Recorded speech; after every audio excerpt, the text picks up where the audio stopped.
Good evening, everyone. I'm SINGH. I've done Masters in Pharmaceutical Chemistry from IIT Bombay. Today I'm going to present an article, a research article, as an assignment to for the BioPractify internship. The title of the research article is label-free quantitative proteomics with different expression levels of the LRG, C9, F, and A1, A180, and AGP1 in the plasma patients with the colorectal cancer. So let's get started. These are the authors from the research article. The first author is the Chris Veron Jamras. He is affiliated with the Chilban Research Institute. He is currently as a research scientist one in the research laboratory of biochemistry in the same institute.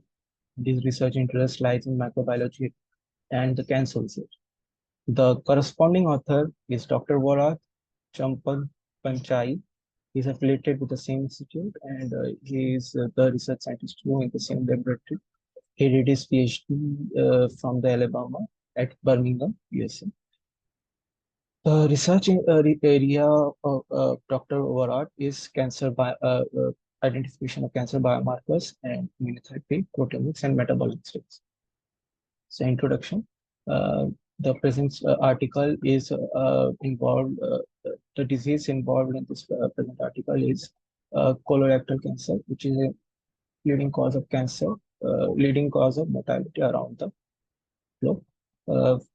These are some of the infographics to showcase the severity and the extent to which it is hampering the lives in Indian context.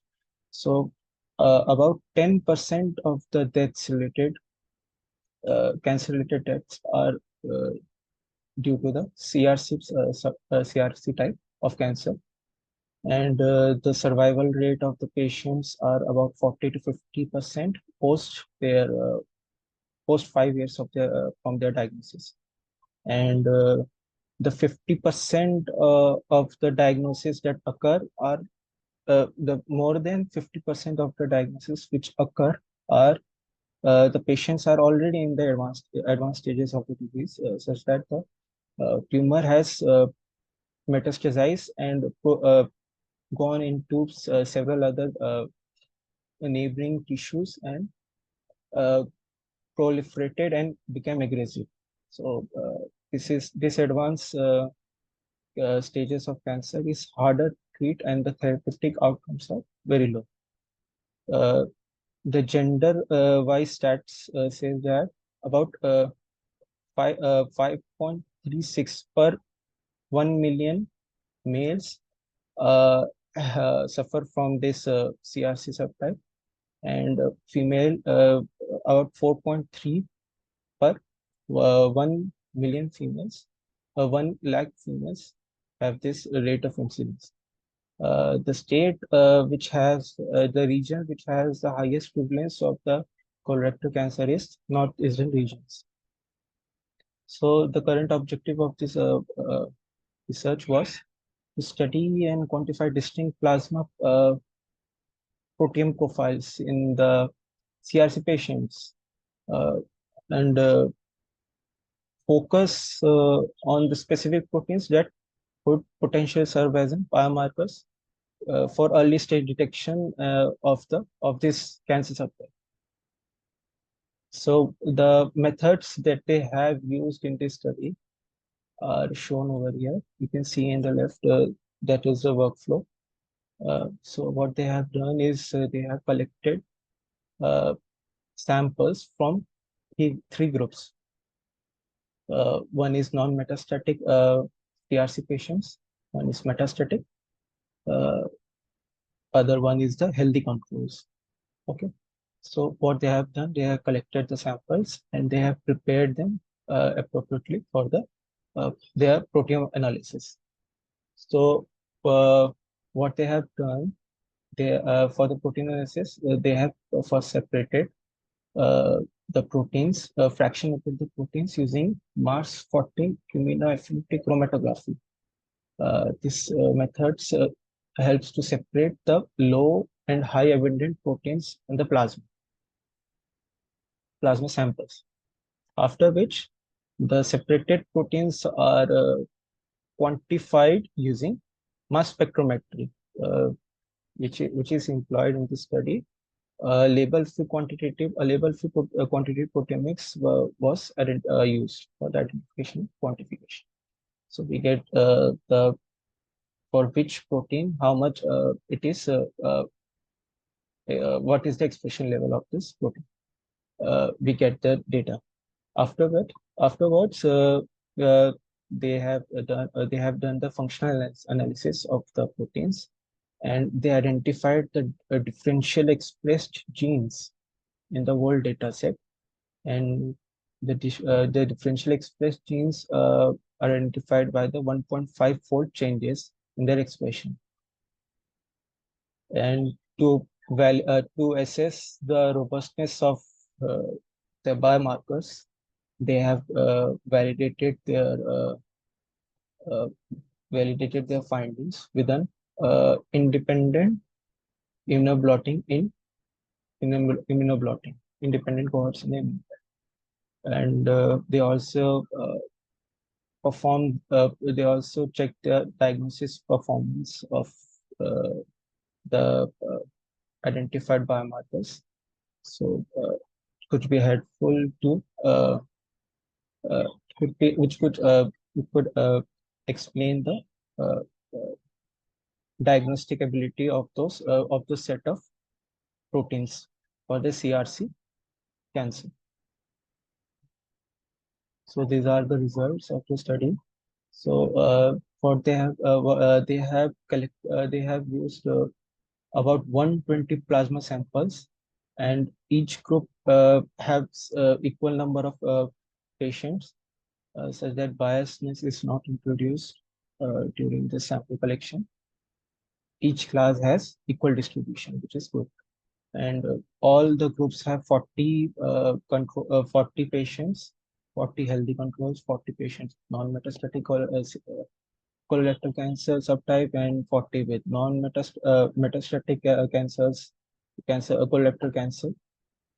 Afterwards, after the what you can say immunoblot high affinity immunochromatography, they have profiled their expression of the proteins quantitatively using mass spectroscopy, and they successfully identified about 160 proteins across all the samples. And the analysis revealed significant differences in the protein expression level between the CRC patients and the healthy control.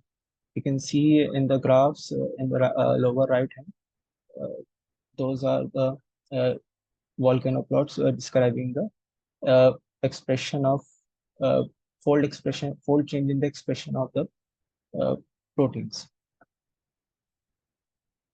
The differential expression of the proteins, uh, the differential expression of the proteins were there were two types of the regulations, one upregulated and downregulated. The upregulated proteins included LRG protein, which is a leucine-rich alpha-2 glycoprotein. The increased levels observed in both the non-metastatic and metastatic groups suggest that its potential role is in tumor progression and associated inflammation. Another upregulated protein is C9, which is a complement component 9, involved in the cascade for the inflammation related processes, and this may contribute to the tumor evasion mechanism of the CRC subtype. AGP, another upregulated protein is AGP1, alpha 1 acid glycoprotein 1, which is significantly higher in both of the CRC groups, metastatic and non-metastatic, which reflects its role as an acute phase protein and potential marker for systemic inflammation. The last significantly upregulated protein was A1AT, which is an alpha-1 antitrypsin. This protein is elevated in both NM CRCs and metastatic CRC, supporting its function in modulating the responses and its potential association with the what is the microenvironment of the tumor, which is significant. One downregulated, significantly downregulated protein was the fibronectin, which is considerably reduced in both of the patients, in MCRC and MCRC, metastatic and non-metastatic. This protein is related to the extracellular matrix integrity. So its reduction leads to the its disruption of the matrix integrity and the tumor metastasis is also is the ultimate phenotype due to this downregulation of the protein. So functional analysis of the altered proteins was also done to understand how the quantitative data relates to the biological and biological knowledge. So biological processes analysis suggested that the upregulated proteins were primarily associated with the complement activation, as we have seen earlier. The upregulated protein C9 and LRG suggested that the heightened immune response potentially contribute to the inflammation and tumor progression. Another functional analysis suggested like acute phase responses associated with AGP1 and A1AT are involved in body systemic responses to inflammation. There's all the biomarkers are coming down to the systemic responses and inflammation, which is related to the tumor progression and how the microenvironment of the tumors are altered. So this is it. So and last one is the molecular function, which is another basic type for the functional analysis of the genes. So the downregulated FN indicates that alteration in cell adhesion and migration, which are critical in cancer metastasis. Obviously, it is very related. This suggests that the reduced FN levels may facilitate the tumor cell dissemination and progression of the disease to an advanced stage. The diagnostic performance of the identified biomarkers was evaluated through enrichment analysis. What it does is for a variable such as the protein expression here, the quantified protein expression, we check for the labeled, we correspond with the labeled data set, such as the what is the expression level, what is the expression level of that particular protein in the cancer patient and the healthy individuals. If there is some differences in the expression levels, it potentially suggests that this protein might be involved in the progression of the disease and could be used as a therapeutic or diagnostic biomarker. Both can be done. So with increasing the threshold values, one can identify how well that particular biomarker is able to distinguish the healthy population and the what you can say, the cancer subtype. So in that analysis, in this statistical analysis, they found out that the FN protein demonstrated the highest AUC with the 0.92, single-handedly the highest enrichment observed with single biomarker, and it's you can see that it has shown excellent discriminative power to identify the healthy population and the cancer patients. Also, another biomarker is AGP1, which had the AUC of around 0.88, which is pretty good, and it is also which also indicates its distinguishing ability uh, in between the different stages of the cancer, that is the non-metastatic, metastatic, and the healthy control subtypes. Okay, uh, these were the best individual biomarkers identified, and what they also have done is that they use different combination of those biomarkers, those previously identified upregulated and downregulated, significantly upregulated, downregulated biomarkers to understand uh, there could be a synergism in their ability to identify the cancer subtype, CRC cancer versus the healthy groups. So they came up with a combination of three biomarkers, which are FN, A180, and AGP1. FN single-handedly had an AUC of 0.92, but the combination of A180 and AGP1, its enrichment goes further, and it reaches an AUC of 0.95, which is by far the highest area under the curve achieved in this diagnostic performance analysis using ROC curve. And this suggests that this multi-biomarker panel could enhance the diagnostic accuracy. The results of this multi-biomarker panels is situated in the right lower graphs. In B and D, you can see the green curves, which are significantly have higher AUCs, thus demonstrating their higher uh, discriminatory ability in between the cancer and the healthy patient. So these are the summary of the key findings which are found from this study. So they have identified a distinct proteomic profiles from the metastatic, non-metastatic, and healthy against the healthy control groups to identify biomarkers which could be used for the early detection and the monitoring of the disease progression, so, which could be very helpful if, uh, as as I have said, as I mentioned earlier, that the uh, advanced stages of the disease is hard to cure because it has proliferated and metastasized into other neighboring tissues, which makes the whole environment of the tumor way too much complicated for the current therapeutic options. What are the clinical implications?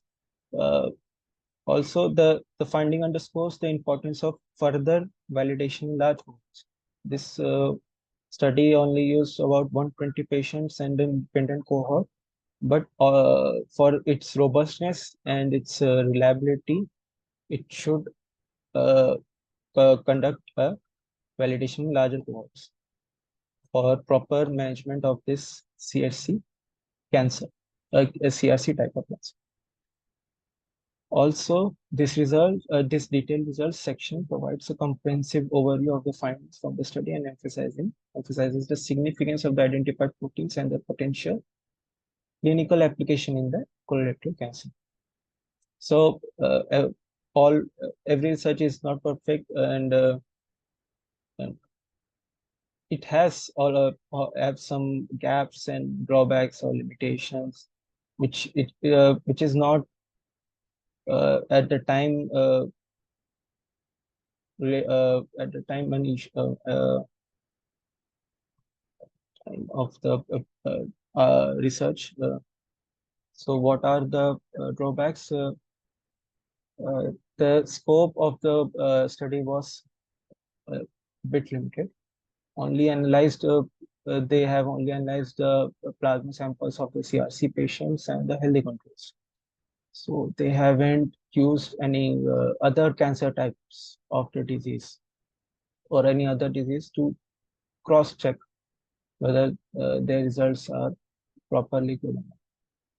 The another limitation, as I've said earlier in the previous slide, that the sample size was low. Sample size is low, which effectively reduces the reliability and overall generalizability of the results in a smaller subsection, which could happen. Now, lack of the data as the no follow-ups data of the SS biomarker performance was evaluated, as it could have not been in the scope of the researchers to do this uh, analysis further. And no tissue-specific validation was performed, and the biomarker validation was not expanded to this tissue sample, which could have been much better because uh, microenvironments of a tumor is complex, and often this tumor microenvironments varies from patient to patient. So this could have been this type of tissue specific validation could have been a better approach to deal with. So what could have been done, and what are the future directions in this research? So a similar study I have found, which is published in 2019.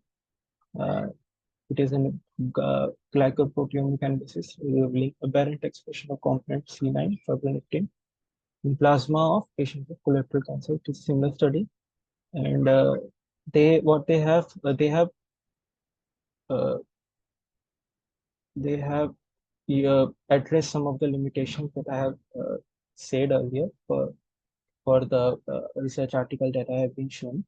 So what they have done, they have validated their findings in an independent cohort, and what they have also done is that they have uh, evaluated the diagnostic performance of their identified biomarkers with a with the commercially available one to better understand what is where they stand in disease diagnosis and performance, and they have found that the combination of their identified biomarkers and the uh, commercial available kit has a better diagnostic performance.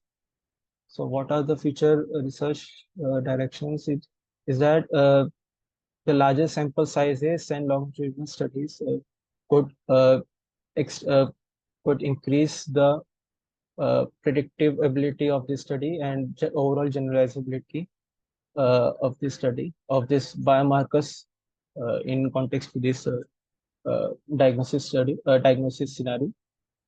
Tissue-based validation in functional studies uh, need to be done, and I have spoken about this tissue-based validation earlier. And the combination of with combining with existing biomarkers, that is the commercial ones, is also required to understand could there have been an improvement in the accuracy or not, and the exploration in other cancer types to assess the biomarker specificity is also another research. So these are the references for the slides that I have shown today. And thank you.